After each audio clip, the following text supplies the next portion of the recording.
ಹೆಸರು ಶರಣಮ್ಮ. ನಾನು 8ನೇ ತರಗತಿಯಲ್ಲಿ ಓದುತ್ತಿದ್ದೇನೆ. ಸರ್ಕಾರಿ ಹಿರಿಯ ಪ್ರಾಥಮಿಕ ಶಾಲೆ ನಂಬರ್ 10 ಮುದ್ದಾಪುರ. ಇಂದಿನ ದಿನ ನಾವು ನಮ್ಮ ಶಾಲೆಯಲ್ಲಿ ಪ್ರಯೋಗವನ್ನು ಮಾಡುತ್ತಿದ್ದೇವೆ. ಪ್ರಯೋಗದ ಹೆಸರು ಶಬ್ದ ಪ್ರಸಾರ ಪ್ರಯೋಗ. ಬೇಕಾಗುವ ಸಾಮಗ್ರಿಗಳು 9V ಬ್ಯಾಟರಿ, ಸೌಂಡ್ ಸಿರಿಂಜ್ ಮಾದರಿ. ಸಿದ್ಧಪಡಿಸುವ ವಿಧಾನ: ಈ ಪ್ರಯೋಗವನ್ನು ಮಾಡಲು ಸೌಂಡ್ ಸಿರಿಂಜ್ ಜೋಡಣೆಯ ಭಾಗವಾದ ಬ್ಯಾಟರಿ ಸ್ನ್ಯಾಪ್ಗೆ 9V ಬ್ಯಾಟರಿಯನ್ನು ಜೋಡಿಸಿ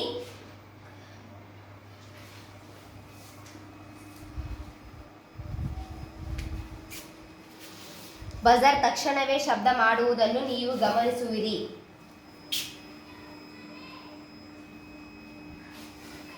ಸಿರೀಸ್ನ ಪಿಸ್ಟನ್ ಅನ್ನು ಹೊರಕ್ಕೆ ನಿಧಾನವಾಗಿ ಎಳೆಯಿರಿ.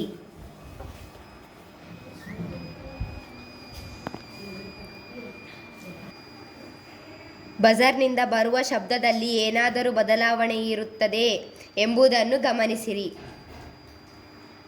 ಎಚ್ಚರಿಕೆ: ಸಿರಿಂಜ್ನ ಪಿಸ್ಟನ್ ಅನ್ನು ಸಂಪೂರ್ಣವಾಗಿ ಹೊರಕ್ಕೆ ಎಳೆಯಬೇಡಿ. ಇದು ಸೌಂಡ್ ಸಿರಿಂಜ್ ಜೋಡಣೆಯನ್ನು ಹಾಳು ಮಾಡುತ್ತದೆ. ಸೂಚನೆ: ಸೌಂಡ್ ಸಿರಿಂಜ್ನ ಒಳಗೆ ಒಂದು ವಿದ್ಯುತ್ ಬಜರ್ ಅನ್ನು ಇರಿಸಲಾಗಿದೆ. ಸಿರಿಂಜ್ನ ನಳಿಕೆಯ ಮೂಲಕ ಬಜರ್ನಿಂದ ಲೀಡ್ಗಳನ್ನು 9V ಬ್ಯಾಟರಿ ಸ್ನ್ಯಾಪ್ಗೆ ಜೋಡಿಸಲಾಗಿದೆ.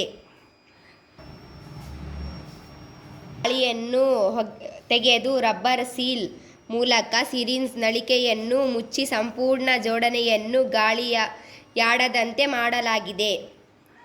ಹೊರಕ್ಕೆ ಎಳೆದಂತೆ ಸಿರಿಂಜ್ನ ಒಳಗೆ ಗಾಳಿಯ ಸಾಂದ್ರತೆಯು ಇನ್ನಷ್ಟು ಕಡಿಮೆಯಾಗುತ್ತದೆ.